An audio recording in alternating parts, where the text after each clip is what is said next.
AIMIM के द्वारा UP में 7 लोकसभा सीटों पर अपने चुनाव लड़ने की घोषणा कर दी गई है, जिसको लेकर मेरे साथ मुरादाबाद के मुसलमान हैं। इनसे जानेंगे इनका क्या कुछ कहना है।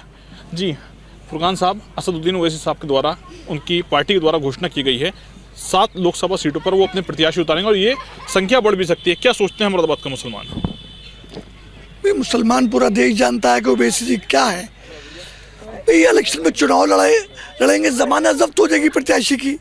यहाँ देश के अंदर जो भारतीय जनता पार्टी द्वारा काम किए जा रहे हैं, जो देश के प्रधानमंत्री, उत्तर प्रदेश के मुख्यमंत्री, उनके द्वारा कल्याणकारी योजनाएं चलाई जा रही हैं, उसके देखते हुए मुसलमान सब जागरूक है। मुसलमान को पता है कि ओवैसी जी सिर्फ ये वोट कटुआ पार्टी के नाम से पहचाने जाते हैं और ये वोट कटुआ के रूप में रहते हैं।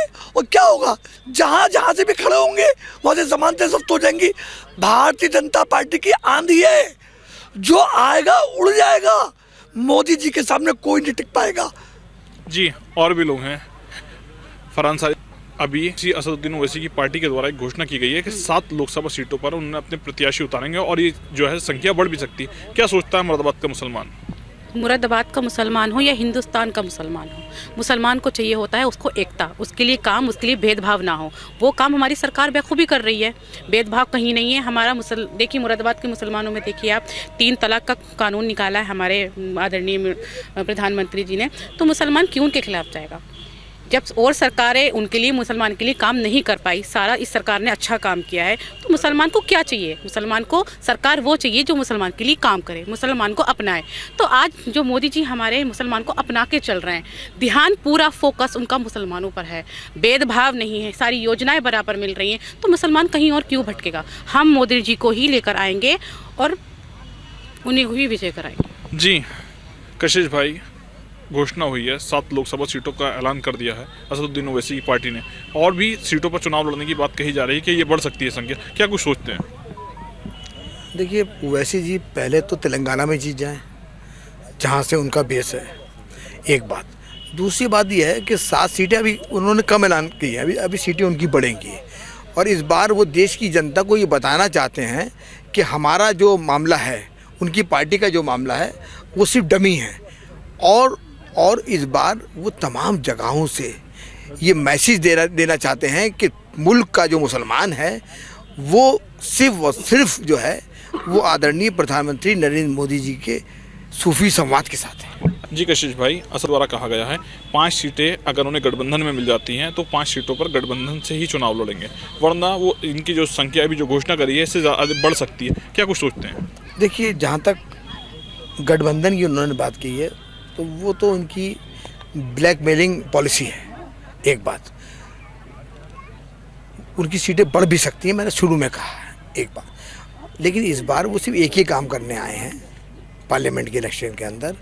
वो तमाम दुनिया को ये मैसेज देने आए हैं कि हिंदुस्तान का जो मुसलमान है, सेकुलर मुसलमान है, वो अब किसी पार्टी के साथ नहीं है, सिर्फ और सिर्फ प्रधानमंत्री नरेंद्र मोदी जी की योजनाओं के साथ है, प्रधानमंत्री नरेंद्र मोदी के साथ है। जी शाहबुद्दीन भाई, असदुद्दीन ओवैसी के द्वारा उनकी पार्टी ने एक बड़ा ऐलान किया है, 7 सीटों पर वो जो है चुनाव लड़ने की बात कही जा रही है। क्या कुछ सोचते हैं?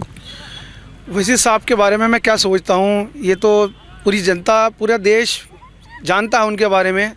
वो सिर्फ मुसलमानों के रहनुमा बनना चाहते हैं। वो चाहते हैं कि मेरी कुछ सीटें निकल आएँ ताकि मैं देश की सरकार से सौदा कर सकूँ।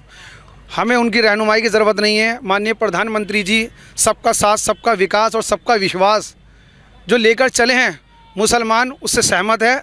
और ओवैसी साहब अगर ये समझ रहे हैं कि मुसलमान की सहमति थोड़े से भड़काऊ भाषण देकर मैं ले लूँगा, तो उनकी गलतफहमी है। आप 7 सीटें उतारिए या 10 सीटें उतारिए या हर सीट पे अपना प्रत्याशी उतारिए, आपको शर्मिंदगी के सिवा कुछ नहीं मिलेगा। क्योंकि आज के दौर में योगी जी और मोदी जी के सिवा किसी का चेहरा नहीं है मुसलमानों की नज़रों में। युवा हैं, मतदाता हैं, क्या कुछ सोचते हैं?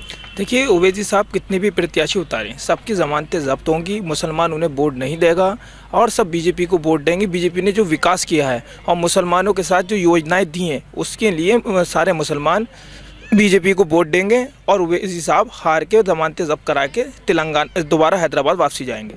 जी असदुद्दीन ओवैसी की पार्टी के द्वारा जो ऐलान किया गया उसको लेकर क्या कुछ सोचते हैं? देखिए, उनके ऐलान करने से मुस्लिम समुदाय पे कोई फ़र्क नहीं पड़ने वाला है, क्योंकि जैसे कि आप देख सकते हैं सारी पार्टियां एक तरफ गठबंधन करके कभी गठबंधन कर रही हैं, कभी तोड़ रही हैं। जैसे कि अभी कांग्रेस के द्वारा मुरादाबाद में एक भारत न्याय यात्रा जोड़ो की गई थी, मुरादाबाद आई थी। अब हमेशा से जैसे कि आपने देखा है कुछ हमारे रहनुमा, जो मुस्लिम के रहनुमा अपने आप को बताते थे, उन्होंने पहले समाजवादी के नाम पे लूटा, फिर कांग्रेस के नाम पे अब लूटने को तैयार हैं, फिर उसमें ये दिखा दिया कि अब हम लोगों की दोस्ती हो चुकी है। लेकिन अब ऐसा कुछ नहीं होने वाला है। हिंदुस्तान और मुरादाबाद की जनता अब जाग चुकी है, दुकानें बंद होने जा रही हैं और भारतीय जनता पार्टी द्वारा विकास कार्य हर समुदाय के लिए किए जा रहे हैं। बहुत बढ़िया काम कर रही है। असदुद्दीन ओवैसी की पार्टी AIMIM के द्वारा 7 सीटों पर चुनाव लड़ने का ऐलान किया गया, जिसको लेकर मुरादाबाद के मुसलमानों से बात की गई, जिनके द्वारा अपनी अलग अलग प्रतिक्रिया दी गई है। शारिक सिद्दीकी, TV9 मुरादाबाद।